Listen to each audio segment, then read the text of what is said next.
तो प्यारे छात्रों, आंसू जो होते हैं ये खुशी के गम के दोनों होते हैं, याद रखना प्यारे छात्रों।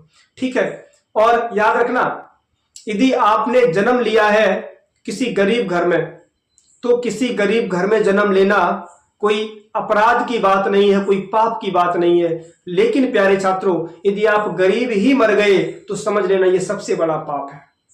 गरीब घर में जन्म लेना अच्छी बात है, क्यों? भगवान ने आपको अपॉर्चुनिटी दी है, आपको अवसर दिया कि आपको कुछ करना है ना। और अमीर घर में जन्म ले लिया तो भाई फिर क्या मतलब है?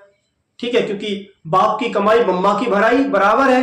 अब मान लो मुकेश अंबानी का लड़का है, ठीक है, अब जो मुकेश अंबानी का लड़का है, आपने देखा होगा खूब मोटा ताजा हट्टा कट्टा है। अब भाई वो क्या गर्व करेगा कि मुझे कुछ मिला भी है, हमने कुछ अचीव भी किया है। क्यों?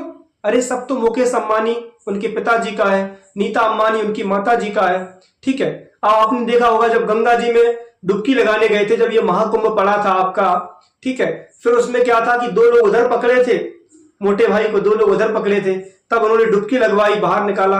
अरे भैया आपके पास सब कुछ है और फिर भी यदि आपको सहारे की दूसरों की आवश्यकता है, इसका मतलब आपके पास कुछ नहीं है। तभी तो कहा जाता है पहला सुख निरोगी काया, पहला है सुख, है ना। यदि आपकी हेल्थ ठीक है, आपका शरीर ठीक है, तो प्यारे छात्रों इससे बड़ा सुख दुनिया में कहीं है नहीं।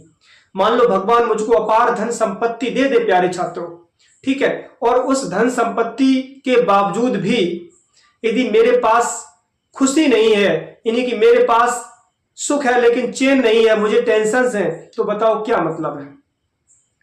गरीब की झोपड़ी भी ठीक है, क्योंकि गरीब लोग आराम से सो तो जाते हैं, उन्हें कोई टेंशन नहीं है। अमीर लोग तो यही देखते हैं कि आज कितना रुपया आया है, कितना जाएगा, कहां से लेना है, किसको देना है।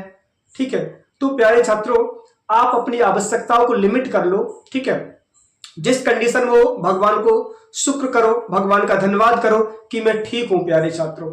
ठीक है, क्योंकि सुख दुख तो आते जाते रहते हैं, याद रखना प्यारे छात्रों। ठीक है, तो कभी सुख होगा कभी दुख होगा, ठीक है, सुख दुख दोनों आएंगे, लेकिन आपको हमेशा खुश रहना है प्यारे छात्रों। ठीक है, और आपको हमेशा मंजिल तक जाने के लिए मेहनत करना है प्यारे छात्रों, आगे बढ़ना है। ठीक है, सुख दुख दोनों आते रहेंगे और जाते